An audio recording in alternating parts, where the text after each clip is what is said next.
Now, if you're already thinking about buying a home in Boston, you probably have already realized this one thing.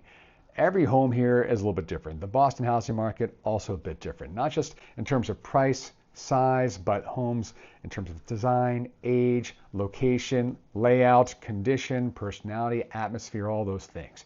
And I have a lot of buyers kind of telling me the same thing. Mike, there's so much to explore, so much to evaluate. How do we do it? Oh, there's just so much. And you're not alone. Boston homes are unique, the housing market is unique, and how you evaluate both of those probably a little bit different than compared to some other housing markets around the nation. So in today's video, I'm going to break down exactly how to evaluate a home step by step, Boston edition, what matters, what doesn't, everything in between. But before we jump in, make sure you subscribe, especially if you're planning a move or relocation to the Boston area. Everything on this channel is built to help you buy smarter and live better here in Boston. So let's officially dive in. Now, when most people tour a home, especially when they're going out for the first time or maybe the first couple of times, I think they tend to focus on the shiny things, the new countertops, the staging. But staging does work, by the way, brought in to make this home look its best and pop.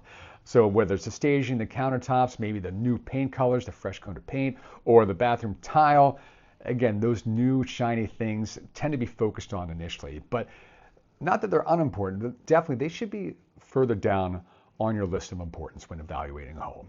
The first thing you should be looking at is what some people call kind of the foundation of value. And not the literal foundation, though for certain you want to take a look at that. But I'm talking about the core elements that will shape how that home will live for you and how it's going to perform long term. And the first part of that, I would say, is what I like to call the structural rhythm or structural flow. So every home, Boston or otherwise, has a flow, has a rhythm. And it's a combination of layout, room proportion, and how you kind of naturally move and flow through that space. If that rhythm feels off, no amount of renovation is going to fix that. You can knock down as many walls as you want. You're probably not going to get to a place that you want it to be. And a home can be beautifully renovated, but if it's on top of a base that's not great to begin with, again, it's probably not going to work. And to use a current situation and actually current clients as an example, I was out with these clients last weekend taking a look at a new construction townhome. And as you expect for a new construction townhome, it looked fantastic. New hardwood floors, the kitchen was new, great countertops, stainless steel appliances, the bathroom looked great, great tile work, great showers, again, huge bathroom mirrors, smart mirrors, again, great vanity and countertops, all those things. But as we started to examine the flow and the rhythm, you could tell it was a little bit off. First off, the guest bedroom was bigger than the main bedroom, the primary bedroom. In fact, the guest bedroom was one of the biggest in this townhome. And when you went to the primary bedroom, you could barely fit a queen bed in there, let alone other furniture, dressers or otherwise. So right away, we know that the flow isn't where we want it to be. And the guest bedroom's great, but the primary bedroom, despite the great ensuite bathroom, again, just not going to fit what they're hoping to make happen, their life, and so it just wasn't a match. Now, again, going back to a home can be beautifully renovated. If it's on top of a base that's not great to begin with, before you get excited about those finishes, kind of mentally strip them away and ask yourself, if you removed all those cosmetic upgrades, is the home still solid? And again, using the same clients and same weekend as an example, we then went to take a look at an older colonial home. And single family, not a new construction townhome, but an older single family. And it was in need of some updating. The kitchen was a little bit older. The bathrooms were certainly older, in need of some refreshing or renovations, however you want to go about it. But right away, the flow was fantastic. The layout, the floor plan was great. It was a nice open floor plan, living room, dining room, into the kitchen. They had a great view of the pond in the back. And you went upstairs, the bedroom was nice and big, ensuite bathroom. There was a bonus space, an office that was right outside the bedroom. And they started to picture themselves kind of in this home and getting ready for the day and going downstairs and having breakfast, but then going back up to their office and working there for the day. And so because of, again, the structural rhythm, the structural flow, they really started to picture themselves in this home, despite the fact that they were kind of initially thinking about new construction and new renovations. And this older home kind of stuck with them for a bit because the foundation of value was just very apparent right away. And it had them thinking longer than they probably expected when they first started touring this home. Ultimately, it wasn't a match because of commuting distance, but that's neither here nor there. But again, if you removed all those cosmetic upgrades, is the home still solid? That's a question they asked, and I think they got some good answers. But this one question and the answers therein has saved buyers from making some costly mistakes. So make sure the foundation of value and the structural rhythm is there for that home you're evaluating. All right, let's continue on that topic, that conversation of layout, because the next step is evaluating layout. And layout is everything in Boston. Layout is everything anywhere, any home, right? But Boston homes are older, tighter, can be a little cramped. I will say that in some of the new construction these days, that can also be the case. So no matter whether it's an older Boston home or new construction, you do have to evaluate through a couple different lenses. And because I've seen 1,500 square foot single family homes that feel small and cramped. I've seen 1,000 square foot condos feel absolutely huge. Flow, again, that structural rhythm, flow not size, really determines how livable that home is going to be for you. So think about kind of your living zones in that particular home. So picture how you actually live when you're cooking or spending time in the kitchen, or you're working from home, you're working remotely, day after day after day. What does that look like? Whether you're hosting, entertaining, where are you going to be? What is life going to look like when you're just at home, relaxing, decompressing? What does it look like when you're getting ready in the morning or getting ready for bed at the end of the day? Again, you need to be able to picture what your life is like in this home as you're walking through it. You have to use your imagination and make sure that all the different aspects of this home are fitting what you picture your life and lifestyle are going to be moving forward after you take residence in this home. So does layout actually kind of align with what you're trying to make happen? Aside from that, some other things you may want to take a look at. Make sure you know where the sun is setting or rising in the morning.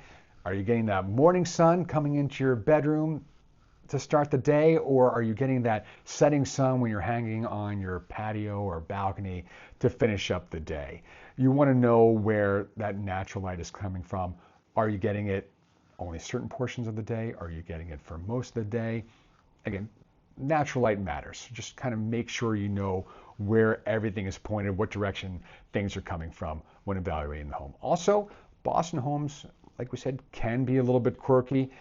Make sure you identify the things that are going to kind of interfere with your daily routine. Again, using a current example, same weekend, different clients taking a look at a new construction townhome again, and it had a balcony out back. That sounds well and good. I'm going to spend some time on the balcony at the end of the day or in the morning, have some coffee, or just have some dinner there. Again, finishing up the day. But as you look at the balcony, the wall of the next building, I would say if it was further away than 12 feet, I'd be surprised. I mean, it was balcony, wall, like right there. So, all right, maybe not the greatest place to enjoy your morning coffee, relax, or enjoy your dinner outside during a summer day. So again, just make sure you're identifying those little bottlenecks or just those little quirks that are going to slow or complicate your daily life. Tight entrances, awkward corners, kind of closet doors that collide, cramped kitchens, whatever those things may be, because the small details are going to matter every single day once you live in this home. So make sure you identify the quirks, the potential obstacles or pitfalls, and just make sure that layout, both inside and outside, is what you want it to be. Now, we all have been looking at a listing and the pictures online, and they look stunning. But we also know that sometimes those pictures can be smoke and mirrors. That's why you always want to see a home in person to make sure that the expectation, the presentation is equal and matches the reality. So you're looking at these pictures, maybe you see some new upgrades or renovations. They look marvelous, but that doesn't always mean that the work done behind the scenes was done well. And Boston obviously has a lot of older homes that have been probably renovated at least once, if not multiple times over the decades, and sometimes in cases, centuries. So you want to make sure you evaluate the integrity of the renovation. That's why home inspections are so important. But things you can look for when you're touring the home, again, open house or as a private showing, you want to make sure clean finishing work has been done, solid trim and tile lines, not gaps in the grout or anything like that. Open and close those doors and drawers. Make sure that they are not colliding, and more importantly, opening and closing the way they should. Always check the plumbing under the sinks. Make sure that there's not any active leaks or at least evidence of leaks in the past. Make sure that there's clever and not lazy use of space. Sometimes, especially when new construction, it's like, oh, we had some extra space and we put this bedroom that would barely fit a bed. We guess could be used as an office, but again, analyzing and taking a look at the use of space, and make sure that any updated system match the ages of upgrades. So if you put in new ductwork, for example, for air conditioning, but you left the same HVAC unit that's been there for 30 or 40 years, again, that's not matched. That's not an example of integrity. And again, using that new construction townhome, the first one I mentioned earlier in the video, as an example, again, going in, it looks great, and we're going through the different rooms and going down the hallway, stepping on the new hardwood floors, and you could tell right away just by stepping on it, it was soft, it was crackling, not like a creak, but like a crackling. You just know that this was not laid down correctly. So yeah, again, the new construction looked great, but the integrity of that construction and the integrity of that renovation wasn't where it needed to be. So ask yourself, as you're looking at these renovations or upgrades, was the renovation done to last, or was it done to sell? And there are far too many instances where it's the latter. So if it was done to sell and not done to last, like we did last weekend, you will feel it and see it immediately in the details. All right, so we come to the topic that we always seem to come to when talking about Boston in general or overall, and that is the weather. And I'm just talking about Boston winters. The weather, their own thing to be contended with, for sure. But I'm talking about climate here in New England, in Boston, the 4 seasons we have, winter, spring, summer, fall, we got them all, and how your home is going to physically behave over the course of the calendar year as you go through these different seasons. We have the freezing and thawing cycle here during the winter and the spring. We have the different moisture levels, rain, snow, sleet, everything. We have humidity fluctuations. We have older homes, like we said, decades, sometimes centuries old, and older construction methods. So again, how are these homes going to behave in this climate over the course of the year and years? So just a little bit of a list of things to keep an eye on. First off, exterior wear. I live in a building where it just happens that one side gets hammered with the elements. So rain, sleet, snow, just this one side kind of gets it more than the other. So when it comes to repairs, updates, we just need to be addressing this side a little bit sooner and a little bit more, perhaps, than the other sides. And that's just kind of the reality of our situation. Other things to take a look at, of course, the foundation. I know we joked a little bit earlier about the foundation, but yes, you do want to take a look at the foundation. Is it concrete? Is it fieldstone? I mean, fieldstone has had so many older homes here in Massachusetts staying tall for seemingly since the beginning of Boston and New England. But when you're dealing with fieldstone, it is a very sturdy foundation, but it also is a very porous foundation. You will see moisture come in. So if you have a fieldstone foundation, you're probably never going to be able to finish that basement, and you're probably going to be living with a dehumidifier in your basement for the duration of your ownership of that home, just so you can keep the moisture levels low. Fieldstone foundation, not a bad thing necessarily, but again, something you're going to know how to deal with the elements and with the climate here in New England. Also, ventilation in kitchens and baths. This is less of a climate thing, but just more of an airflow thing. You want to make sure that your bathrooms have ventilation to get that moisture out, and from showering and otherwise. You want to make sure you probably want a hood vent, and a lot of people love having hood vents over their stoves to make sure they get the kind of exhaust and smoke from cooking out of the home. Also, you want to make sure you're taking a look at the exterior again, so the age. Exterior siding, masonry. Is wood siding or clapboard siding going to be okay with you? Or do you want to get vinyl siding to make sure that, again, lasts a little bit more against the elements? Also with masonry, brick looks beautiful, also can be affected by the elements, and also can be very expensive to replace, update, and those kinds of things. So not just the weather that affects the outside of the home, it can affect the interior of the home as well, and also affects how the home is going to live long term. So make sure you're aware of the different aspects and details of your home as it relates to the climate. And again, make sure you're well prepared. Now, when I see a buyer is really interested in a home, they're walking through and they have a big grin on their face and they're complimenting different aspects or details of the home, make sure to take a moment and ask them, can you imagine yourself in this home? And when you say imagine or use your imagination, it kind of implies a fantasy aspect to it, right? But I need to clarify, can you actually see yourself living in this home every day? Not the fantasy version, the real version, not the Snow White version where you open the windows, the birds are chirping, the forest animals are coming to greet you, and you have a lovely musical soundtrack playing you throughout your morning and the rest of the day.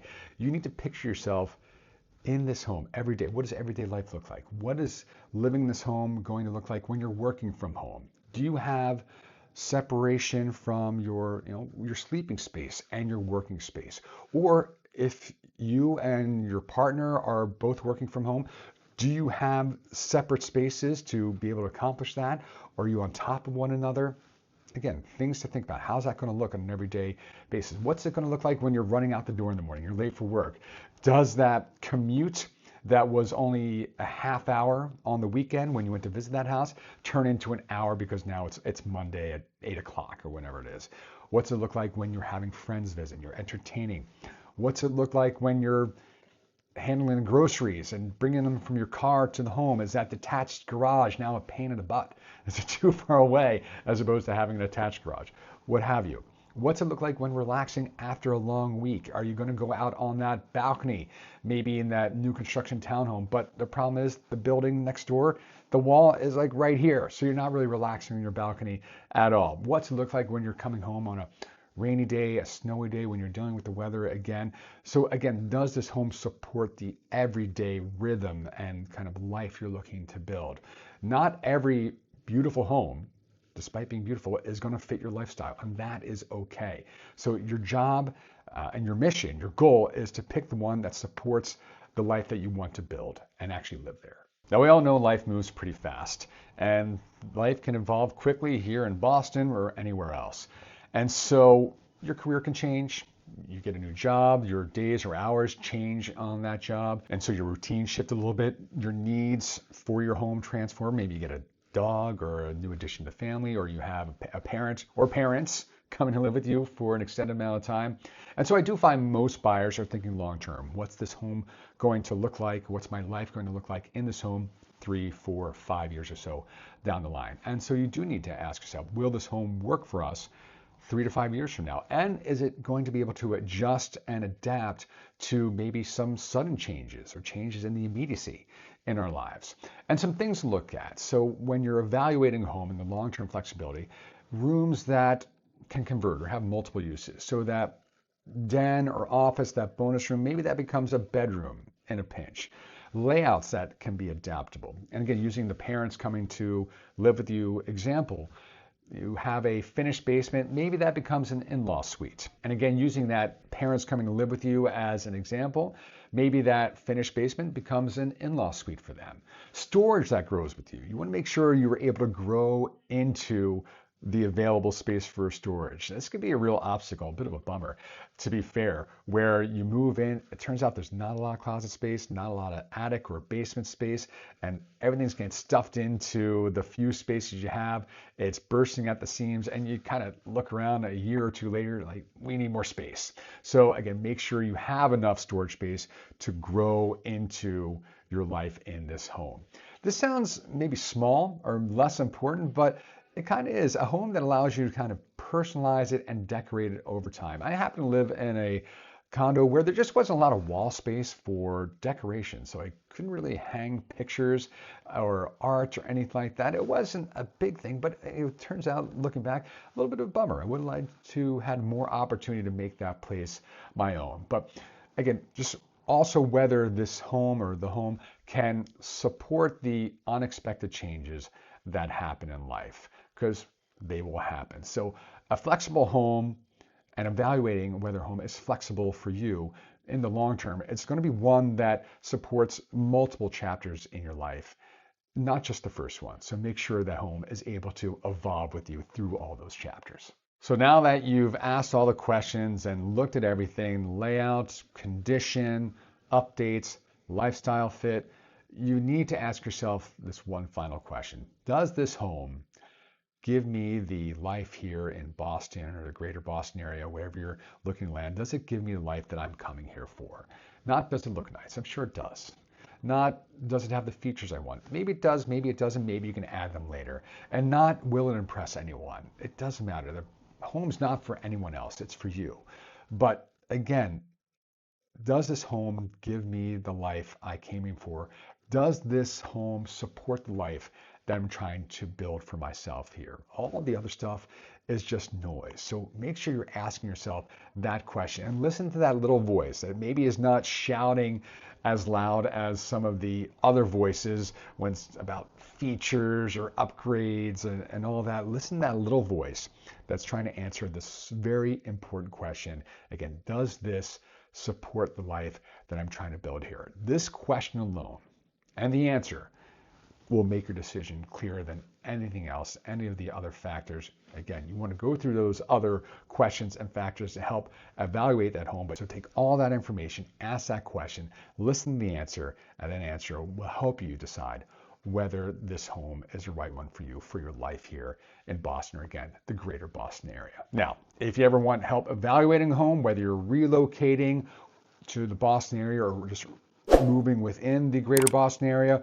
buying your first home, maybe you're upgrading, whatever it is, reach out anytime. My contact information is below, but you can also DM me on Instagram at Mike O'Brien Homes. You can email me directly at mikeobrienhomes@gmail.com. I'd love to help you make a confident move here to or within the Boston area. And before you go, make sure you watch the next video here popping up on your screen. It will help take your Boston home search hopefully to an entirely different level. So appreciate you watching this video, and we'll see you in the next one.